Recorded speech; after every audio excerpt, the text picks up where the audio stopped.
a little food, share a little wine, and hear me talk about myself, which is, you know, beside the point. The most frequently asked question I've gotten when I tell people that I'm running for Chamblee City Council is, well, why are you running?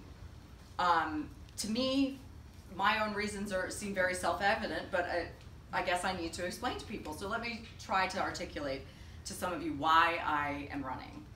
I'm running because I have a family history of service. I grew up in a small town in Pennsylvania, and my family, my grandfather, devoted so many hours to volunteering for our small town. He always said, buy local. My parents were the kind of people who said, if there's an election going on, you find out about it and you get there and you vote.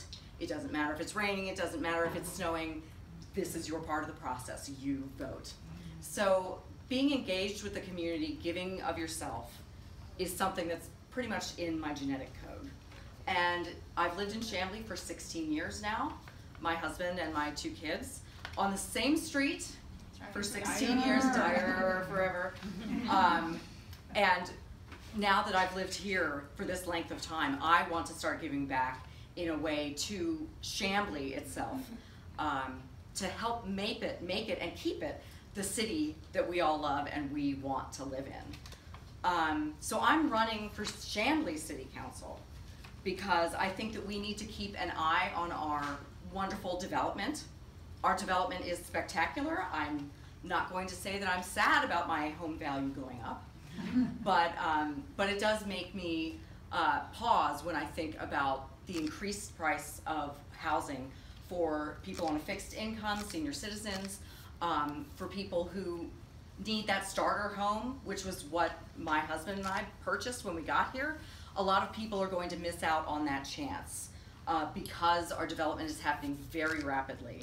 I think we need to be smart and intentional about making things affordable for a range of people. I spoke with a Chamblee City Public Works employee, and he loves what he does for Chamblee. You could see he and the other guy who were there just beaming with pride when they talked about their work. They love what Chamblee is doing. He said, I'm clearing up my credit card debt, I'm getting things in line, and I want to buy a house, but I can't live here. And that's not okay with me. If someone, especially someone who is devoting all of their working hours to giving Chamblee part of itself, character, pride, but they can't live here, that's not okay with me. I think that we need to work with ways to get people into, especially first-time home buyers. There is financial literacy courses, there's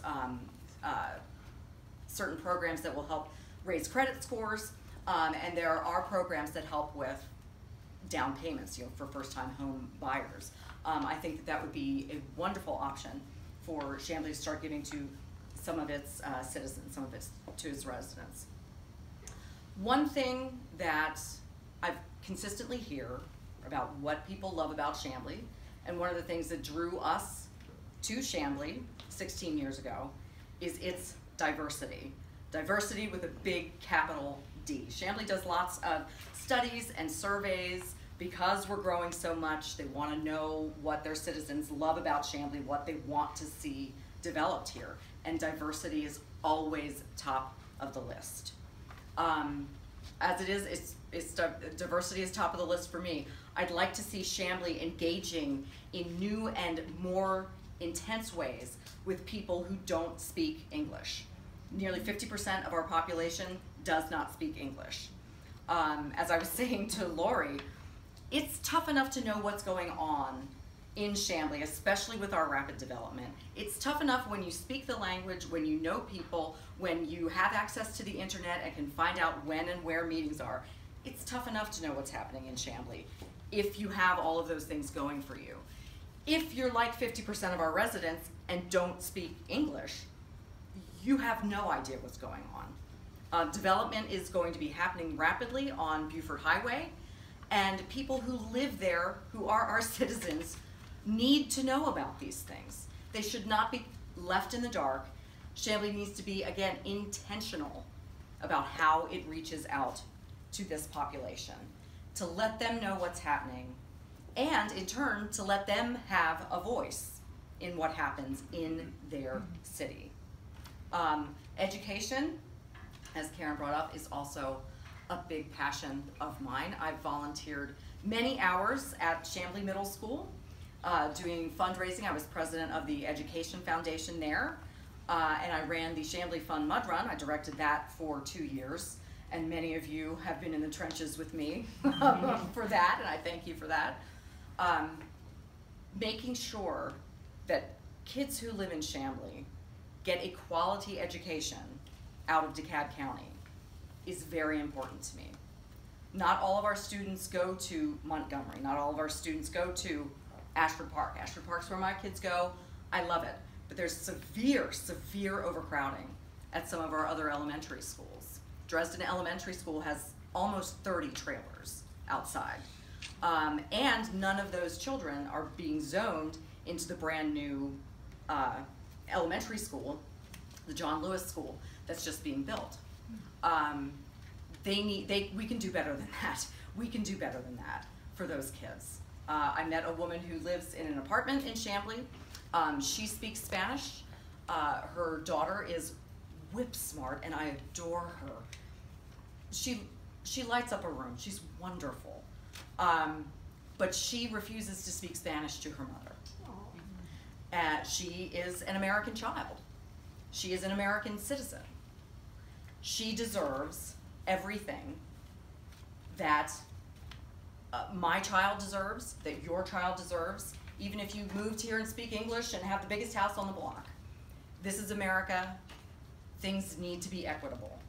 And the resources that we can get to these other schools where perhaps their parents don't have as much of a voice, don't feel that they have as much of a voice, we need to advocate. And I want to be an advocate for those parents, for those families, and for those schools. The performing arts, I'm going to put a plug in here for the performing arts. I am trained professionally as a singer, been a professional singer around Atlanta for over 20 years. I'm very familiar with the art community, the performing arts community, what spaces are available, what spaces aren't available, the kind of things that as performers groups look for. Chambly has a new arts master plan that they are putting in place, and I love it. It's going to bring a lot of color, a lot of life to our public spaces. It's going to bring support to people, to makers, and people who paint, sculpt, things like that. This is wonderful. This is awesome. I also want to get a plug in for the performing arts. Chambly needs a space where not only Chambly citizens can come, but we live on the MARTA line. We can bring people in from up and down the Gold Line into Chambly to celebrate the arts. And I would like to be a voice for that and hopefully help make that happen. So, questions, comments, I am here. Please ask me whatever you want to or need to. I love Chambly, and I'm throwing my hat in the ring because I want to get involved. So thank you so much, all of you, for coming. Mwah, mwah, mwah, mwah. Thank you. Onward. So please.